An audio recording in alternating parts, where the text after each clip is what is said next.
First season spoilers beware. There are several themes that Blue Eye Samurai explores in its first season, but my favorite has to be the idea of art, or more specifically, what counts as art. Most of us immediately think of the arts: calligraphy, painting, ceramics, you know what this guy was doing. But this series believes art can be anything, and that it's more about the passion, patience, and practice than the physical way in which the art is manifested. While most characters have a unique art that they seem to practice, I am but a basic bitch, which means I found Mizu and Akemi's approaches to art to be the most interesting, and also notably relevant to gender. Akemi, for example, learns the art of seduction. When she's first introduced, Akemi appears timid, begging her father to allow her a choice in whom she marries. What this sets up, as ham-fisted as certain aspects of it may be, is Akemi's primary obstacle. You guessed it, she's a woman. And girls are bought, sold by their own families. Ask them if it's different. Despite her wealth and privileges, which are frequently touched on throughout the series, Akemi lacks agency but desperately craves it. And these two ideas are not mutually exclusive.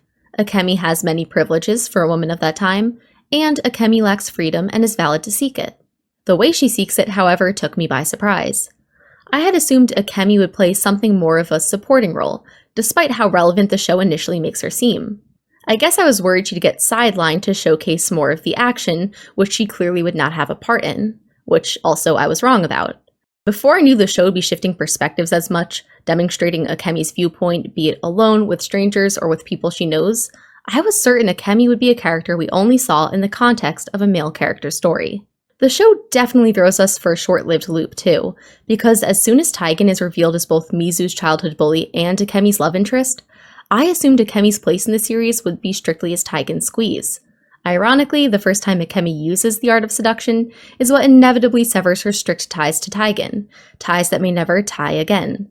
That was so fun to say. TLDR, in this scene, Taigen is upset that Mizu defeated and humiliated him at the dojo, and to ease his mind and keep their tentative engagement on track, Akemi decides to give him her virginity. And we all know virginity is a social construct or whatever, but I was pleasantly surprised that Akemi wasn't punished for this from a writing standpoint. Turn to the horror genre alone and see how reward and punishment works for virgin versus non-virgin women. Akemi, however, tends to find success through seduction and sex. Akemi seduces Taigen to ensure their engagement stays on track, and what I love is that she customizes her seduction, i.e., Taigen is into being a super macho warrior, so she gets him off by describing battle. Unfortunately, Akemi is too good at what she does, and Taigen's post-nut clarity has him running off to kill Mizu and restore his reputation. With him gone, Akemi is left with a planned engagement to the shogun's son, which clearly she does not want. Later, when she works for Madame Kaji, Akemi does the same thing and customizes how she seduces Master Watari. She captures his interest by combining the written word, playing hard to get, and, just like with Taigen, Akemi caters to Watari's ego. But what if I do a take-backsy and say Akemi's art isn't actually seduction, but rather manipulation, to use the word free of its more negative connotations? Seki tells Akemi that he raised her to rule, essentially, so she could use her skills to do just that.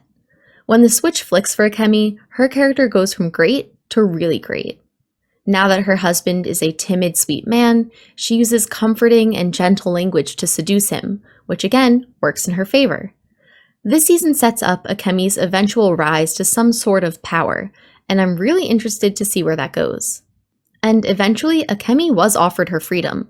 She had money, had an escape, and oh boy would it be a disservice to not include this line. I raised you to...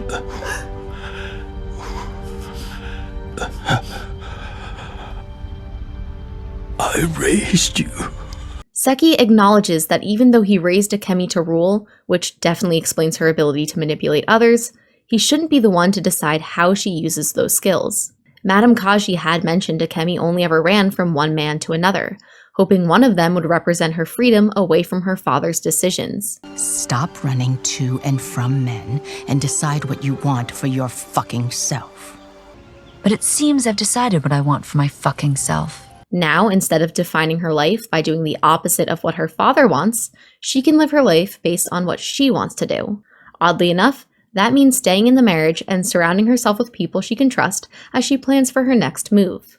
When Taigen told Akemi he didn't care about being great and that he wanted to be happy, I got chills when Akemi answered that she herself was determined to be great. I want to be great.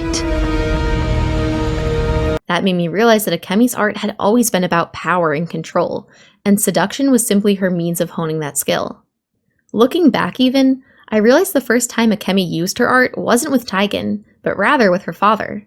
When she spoke to him sweetly, she wasn't genuinely submitting to her father's will wholeheartedly, obviously, or she wouldn't have run away when his will was for her teeth to be blackened and for her to be married off.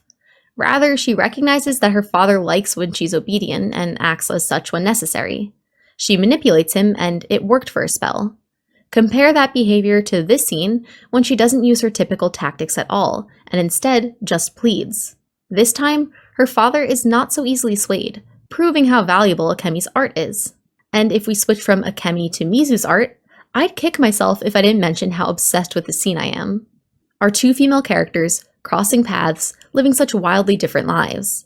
Do you remember that scene in Book 3 of Avatar: The Last Airbender when Zuko is talking to Iroh in jail, and despite Iroh being the one behind bars, the perspective on screen makes it look like Zuko is the one who's trapped? Ho ho ho, why is Akemi, the rich girl, seemingly behind bars while Mizu, the outcast, is standing up while everyone else kneels? I feel like I could absolutely demolish the Socratic seminar right now. Anyway, most characters in the show compare uniquely with all the others, but Akemi and Mizu's stories go alongside each other in such a complex way. For starters, Akemi is animated in a dramatically feminine manner, while Mizu is drawn more similarly to many of the other male characters. Everything that pushes Mizu away from this society, however, is what protects her from being trapped by her gender the way Akemi is. You know the rules. Women can't travel without a chaperone. Next.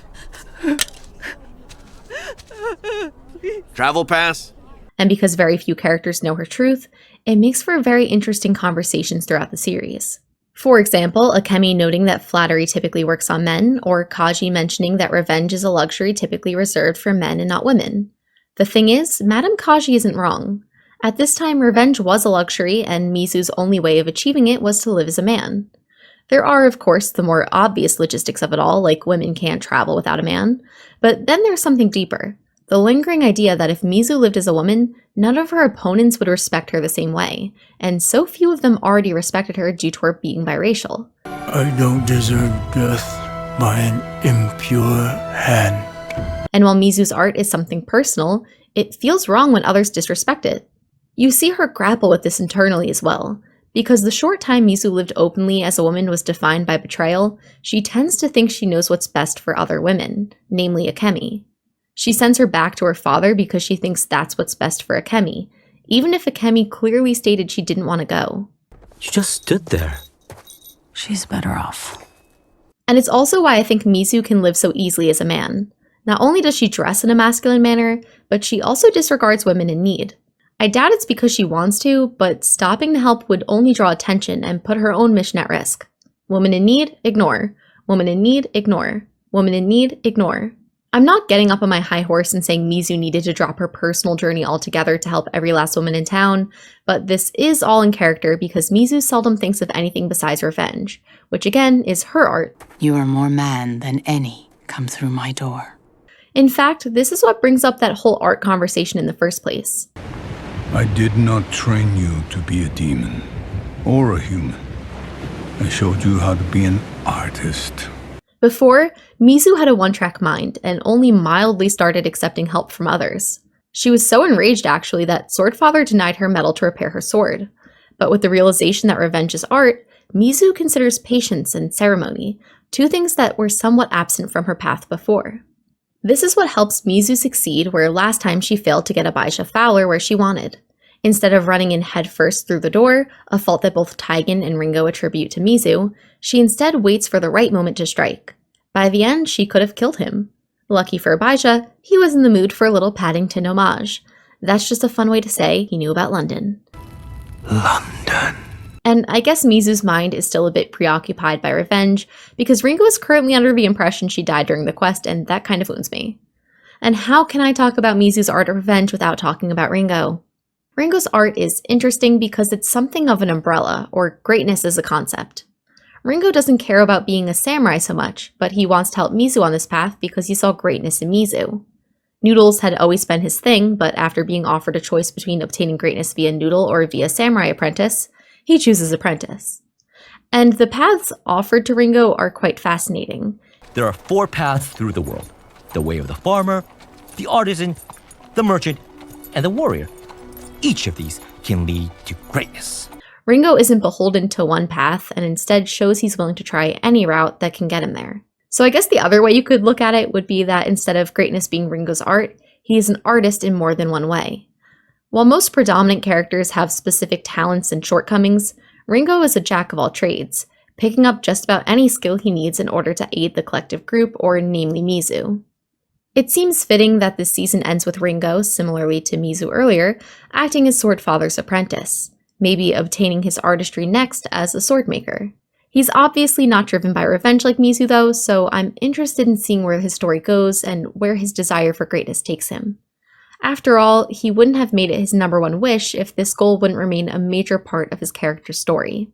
Anyway, I've gone on long enough, and if I don't stop, I could go on about this for hours, but I just really appreciate how committed to exploring the characters the show is. The idea of art being something that can manifest in any way wasn't wasted on this season, adding an extra layer to every character's story and how these stories connect.